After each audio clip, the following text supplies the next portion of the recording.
दोस्तों कल ही Indian air force की तरफ से एक नोटिस जारी कर दिया गया था कि 14 से 16 अप्रैल के बीच एयरफोर्स ब्रह्मोस के नए वर्जन यानी ब्रह्मोस ए का परीक्षण करने जा रही है, जिसके लिए एक नोटम भी जारी किया जा चुका है ताकि परीक्षण के वक्त अंडमान के तटीय इलाके पर कोई भी पैसेंजर एयरक्राफ्ट उड़ान न भरे। अब ब्रह्मोस के परीक्षण के कारण चीन का दिमाग पहले से ही काम करना बंद कर चुका था, लेकिन अब डीआरडीओ एक और ऐसी मिसाइल का परीक्षण करने जा रहा है जिससे चीन के पैरों तले जमीन खिसक जाएगी। जी हां दोस्तों, यहां पर बात हो रही है भारत के टॉप सीक्रेट मिसाइल यानी surface to surface short range tactical ballistic missile Pralay की। दोस्तों आपने प्रलय मिसाइल का नाम पहले भी बहुत बार सुना होगा। ये भारत की सबसे क्रूशियल मिसाइलों में से एक है। पृथ्वी सीरीज की मिसाइलों के प्लेटफॉर्म पर बनाए गए प्रलय खासतौर पर पाकिस्तान को काउंटर करने के लिए डिजाइन की गई है। इसकी रेंज 500 किलोमीटर तक बताई जा रही है, जो कि पाकिस्तान के इस्लामाबाद शहर तक को उड़ा सकती है। दरअसल दोस्तों कुछ डिफेंस न्यूज वेबसाइट की तरफ से यह खबर सुनने को मिली कि डीआरडीओ ने भारत के टॉप सीक्रेट मिसाइल प्रलय को करीब करीब बनाकर पूरा कर लिया है और जल्द ही इसके पहले चरण के फ्लाइट टेस्ट को भी शुरू कर दिया जाएगा। दोस्तों आपको बता दें कि इसी टैक्टिकल बैलिस्टिक मिसाइल प्रलय की 3 वेरिएंट डीआरडीओ अब तक बना चुका है, जो कि है 150 किलोमीटर की रेंज वाली प्रहार, 170 किलोमीटर की रेंज वाली प्रगति और 200 किलोमीटर की रेंज वाली प्रणाश मिसाइल। लेकिन प्रलय इन सब में काफी एडवांस और लंबी दूरी तक मार करने वाली बैलिस्टिक मिसाइल होगी, जैसे कि लंबी दूरी की मिसाइलों में अग्नि 5 मिसाइल का नाम है।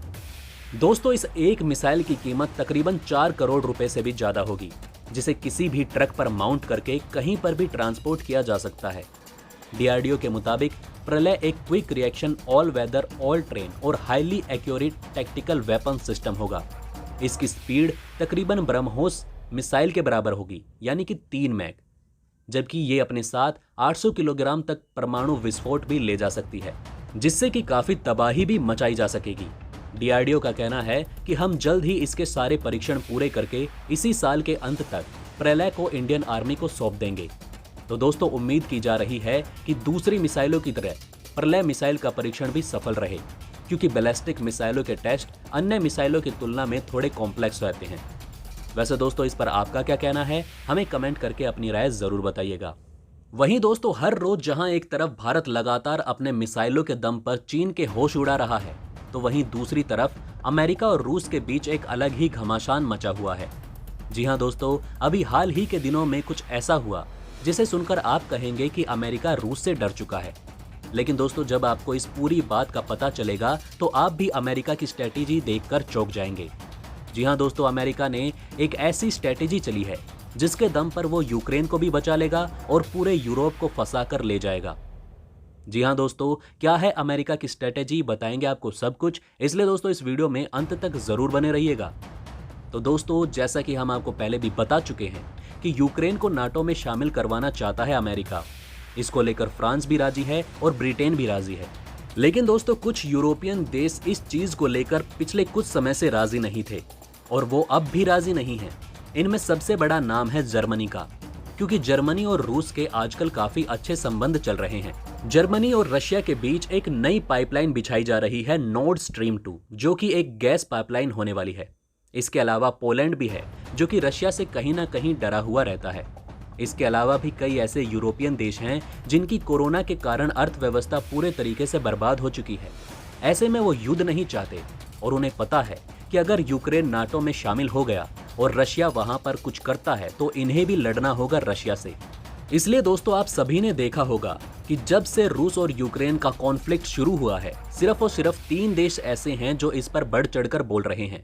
बाकी सब यूरोपियन देश चुप्पी साधे बैठे हैं। इनमें सबसे पहले नाम आता है अमेरिका का, फिर फ्रांस और फिर ब्रिटेन। ये 3 देश ऐसे हैं जो रशिया के खिलाफ खुलकर सामने आ रहे हैं। इसके अलावा सभी देश चुप्पी साधे बैठे हैं और ऐसे में अमेरिका फंस चुका था, क्योंकि यूक्रेन नाटो में तो शामिल नहीं हो पा रहा था। इसके अलावा नाटो की बात से रशिया भी भड़क चुका था और कहीं ना कहीं ये खतरा पैदा हो चुका था कि 1-2 दिन के अंदर रूस कहीं हमला ना बोल दे। और कहीं ना कहीं ये खतरा पैदा हो चुका था कि 1-2 दिन के अंदर रूस कहीं हमला ना बोल दे यूक्रेन के ऊपर। ऐसे में सिर्फ और सिर्फ फ्रांस और अमेरिका ही थे जो रूस से लड़ते, बाकी सभी तो खड़े होकर तमाशा देखते। ऐसे में अमेरिका ने कहा कि कोई बात नहीं, आप हमें धोखा दे रहे हैं और अब सभी को सबक सिखाने के लिए अमेरिका ने एक बड़ा कदम उठाया है, जिसके बाद अमेरिकी राष्ट्रपति जो बाइडेन ने कहा, हम तो रूस के साथ बातचीत करेंगे और इसके लिए पुतिन के साथ जल्द से जल्द एक मीटिंग भी करना चाहते हैं।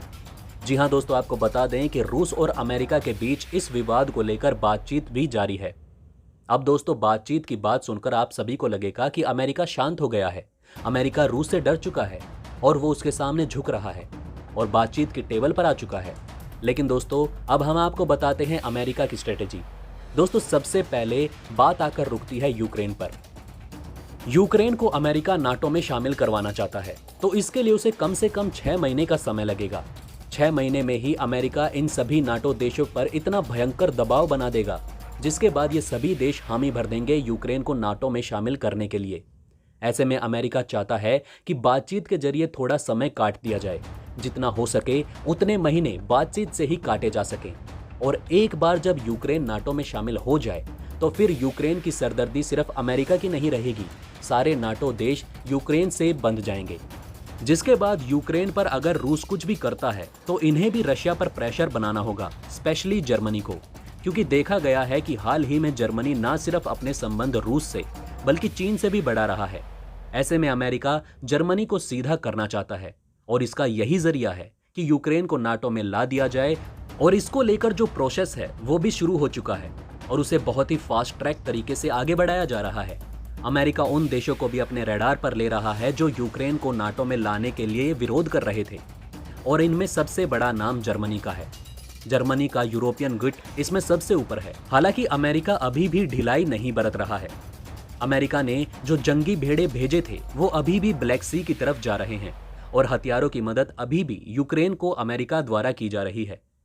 इससे ये भी साफ हो रहा है कि अमेरिका प्लान बी को भी साथ लेकर चल रहा है, क्योंकि अगर रशिया बातचीत की टेबल पर नहीं आता है तो वो यहाँ पर यूक्रेन से हथियारों की कमी नहीं रखना चाहता, और अगर रशिया यूक्रेन पर कोई भी एक्शन लेता है तो उसका पूरी मजबूती के साथ यूक्रेन जवाब दे सके, इसलिए अमेरिका तरह तरह के हथियार यूक्रेन को सप्लाई कर रहा है। खैर दोस्तों, इन सभी को लेकर और अमेरिका की स्ट्रेटेजी को लेकर आपका क्या कहना है, हमें कमेंट करके ज़रूर बताइएगा। इसी के साथ दोस्तों, मैं मिलता हूं आपसे ऐसे ही किसी अगली वीडियो में। तब तक के लिए हमारे चैनल पर बने रहें। धन्यवाद।